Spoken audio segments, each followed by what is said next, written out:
પરપ્રાંતીય શબ્દોને કઈ રીતે લખવા, ત્યાં આગળ જોડણી શું કરવી, તો એના માટે લખી દેવામાં આવ્યું કે ભાઈ એ મૂળ રૂપથી જ જે જોડણી અન્ય ભાષાના શબ્દોમાં થયેલી હોય એ જ કરવાની, આપણે એને બદલવાની નહીં.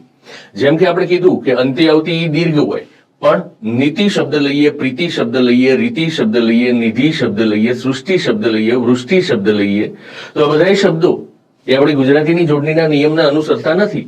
આપણને એમ થાય કે દીર્ઘ ઈ અંતે આવે તો આમાં તો રસ્વ ઈ આવે છે, તો આનું શું? તો મિત્રો આપણે એ પણ વાત કરી કે તત્સમ શબ્દોને એના મૂળ રૂપ પ્રમાણે લખવાના. એટલે કે સંસ્કૃતમાં સૃષ્ટિ, વૃષ્ટિ, નીતિ, રીતિ, પ્રીતિ, ગતિ, ઉન્નતિ આ કઈ રીતે લખાય છે, તો એમાં રસ્વ ઈ લખાય છે. એના માટે પણ મેં સરળતા કરી આપી, અને સરળતા એ કરી આપી કે તમારે ધ્યાન રાખવાનું કે જો સ્ત્રીલિંગ ભાવવાચક નામ હોય તો સ્ત્રીલિંગ ભાવવાચક નામના અંતે ઈ રસ્વ આવે. હવે ભાવવાચક નામ એટલે શું? તો પંચેન્દ્રિયથી જેનો સાક્ષાત્કાર ન થાય, તર્કથી જેનો અનુભવાય એને કહેવાય સ્ત્રીલિંગ ભાવવાચક નામ.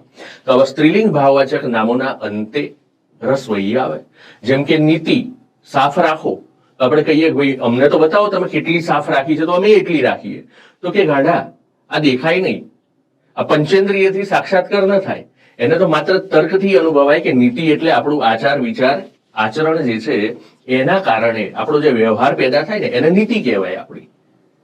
ઓ તો કે આવું છે, તો કે હા. તો સ્ત્રીલિંગ ભાવવાચક નામના અંતે આવતા ઈ રસ્વ લખાય છે. તત્સમ શબ્દોની જોડણી મૂળ રૂપથી લખવાની, પરપ્રાંતીય શબ્દોની જોડણી મૂળ રૂપથી લખવાની. તો નિયમો લાગુ પડે કોને? તો આપણા તદ્ભવ ગુજરાતીના શબ્દોને.